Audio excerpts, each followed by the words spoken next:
Bienvenue à tous. Dans ce chapitre et après l'installation d'Android Studio, on va essayer de tester si tout va bien et que Android Studio fonctionne correctement. Et pour faire ça, on va essayer de construire un très simple projet d'Android Studio et on va l'exécuter et si on obtient des erreurs pour vous montrer comment les réparer. Pour commencer, il suffit de cliquer sur Start New Project. Et ne vous inquiétez pas, vous allez vous habituer au fur et à mesure. Nous allons revenir à tout couvrir en détail plus tard. Donc ici, on va l'appeler app test.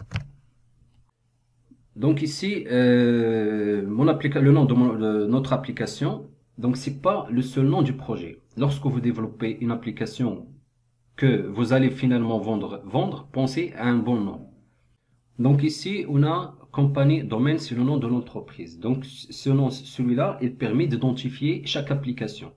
Donc vous pouvez voir ici, par exemple, quand j'écris Oricatech, vous voyez ici, quand je tape dans le compagnie domaine, donc vous voyez que le nom du paquet, package name, se remplit automatiquement. Donc voilà, oricatech.com.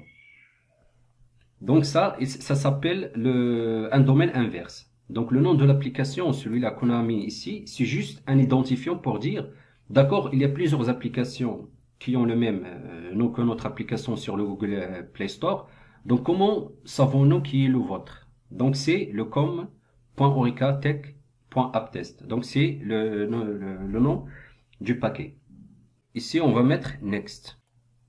Donc ici, comme vous voyez, cet écran, donc il est facile à comprendre. Donc ici, on a les appareils Android qu'on va cibler.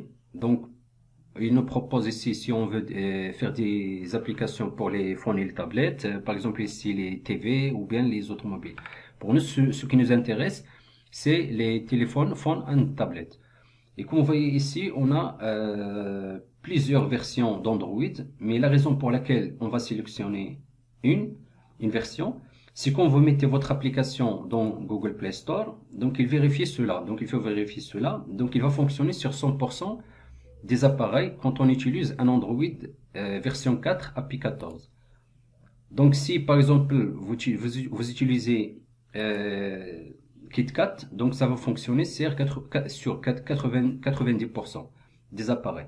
Donc maintenant, et si vous faites des applications compatibles pour tous, vous allez avoir par exemple, si vous prenez des versions d'Android donc anciens, vous allez avoir beaucoup plus de code et de tests. Et ça va être à peu près inutile parce que personne n'a même ces versions.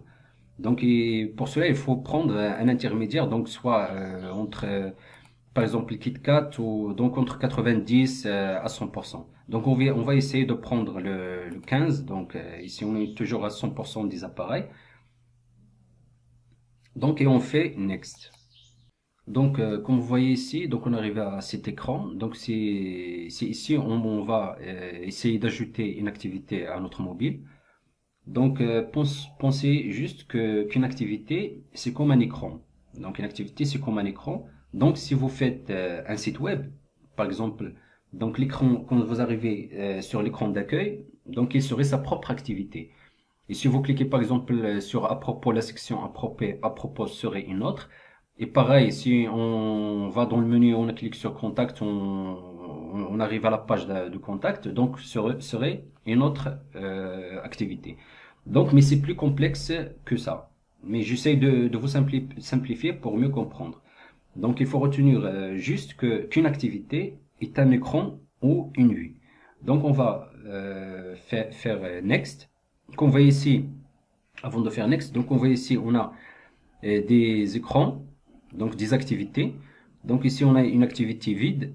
Donc, puisque c'est Android Studio, c'est un framework et il essaie de nous faciliter la tâche. Donc, il nous propose des activités qui sont déjà prêtes à utiliser. Par exemple, une activité avec Login ou avec Google Maps et full screen activité. Donc, une activité avec écran large.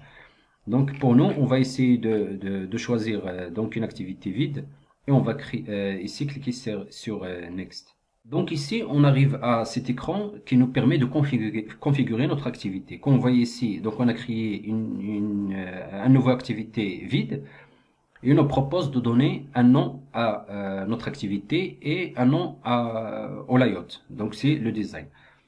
Donc pourquoi on va donner un nom à notre activité? C'est parce que à chaque fois, par exemple, quand vous faites une application avec un tas de différents écrans ou bien un tas de différentes vues, vous avez évidemment besoin d'un nom pour les identifier.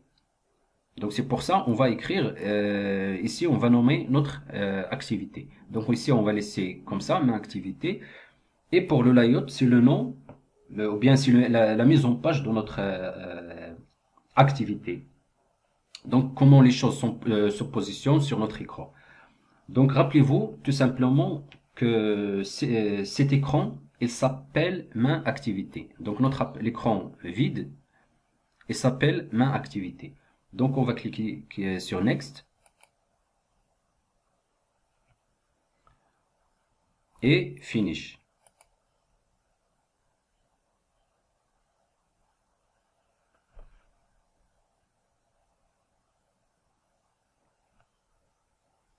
Donc ici, il essaie de construire notre application.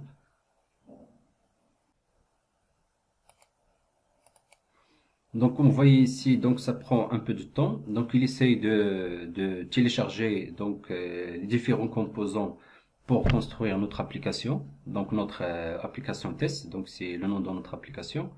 Donc je vais arrêter l'enregistrement jusqu'à ce que parce que ça prend beaucoup de temps. Donc je reviens après.